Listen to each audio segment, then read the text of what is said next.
लगता है भारत में बदलाव के लिए वोट देने वाले लोग ही बदलाव में बाधा बनते हैं।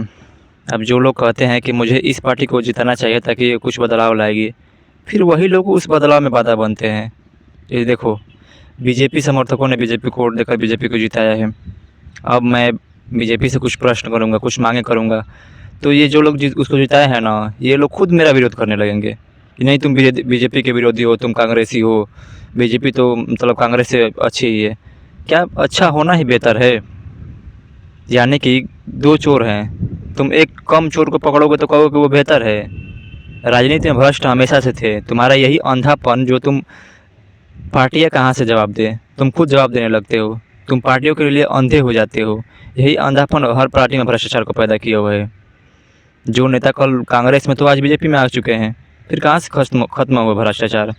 समस्या भ्रष्टाचार है, न कि कोई राजनेता या फिर कोई पार्टी।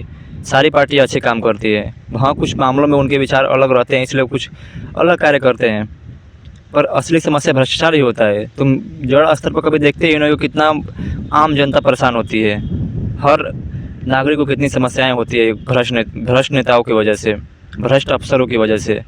ये भ्रष्टाचार समस्या है, और जब तक तुम सवाल नहीं उठाओगे, लोगों का साथ नहीं दोगे, बस पार्टियों के लिए अंधे रहोगे ना, यह भ्रष्टाचार कभी ख़त्म नहीं होगा और देश भी कभी विकसित नहीं होगा। तुम बदलाव के लिए वोट दिए थे और बदलाव में तुम ही बाधा बन गए। अब एक कैसी दुर्गति हुई इस देश की? क्या मैं ये कहूँगा कि बीजेपी बेहतर है या फिर ये कहूँगा कांग्रेस बेहतर है? दोनों की सरकार बने ही और भ्रष्टाचार दोनों में रहे, फिर बेहतर कौन हुआ? तुम कभी ऐसा नहीं सोचोगे कि 10 लोग प्रश्न उठाए, पार्टियों पे प्रश्न करें, उनकी कमियां निकालें ताकि पार्टियां बेहतर हो, राजनेता हमेशा काम करते रहें। आखिर तुम्हें किस चीज़ का डर है? तुम्हारा ये अंधापन क्यों है? तुम पार्टियों के प्रति अंधे क्यों हो जाते हो? नहीं इसको जिता दे तुम उसके समर्थक हो गए। तुम सवाल उठाओ, तुम पार्टी को वोट दो। देखो मैं बीजेपी को ही वोट दूंगा क्योंकि कई मामलों में, सांस्कृतिक मामलों में उसने मतलब उस भारतीय संस्कृति को लेकर वो चलती है, क्योंकि कांग्रेस ने कुछ नुकसान किया था, वो थोड़ा पक्षपाती थे मुस्लिमों को लेकर के। पर इसका अर्थ नहीं है कि मैं बीजेपी से सवाल ना उठाऊं। मैं बीजेपी से वोट भी दूंगा, उससे सवाल भी उठाऊंगा।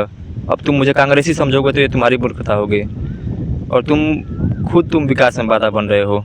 मेरे अलावा मतलब मेरी नज़र में तुम ही देशद्रोही हो, ना कि बीजेपी और कांग्रेस मतलब वो कमज़ोर हैं। तुम देशद्रोही हो जो विकास में बाधा बन रहे हो, विकास के सवालों पर तुम विरोध बन रहे हो।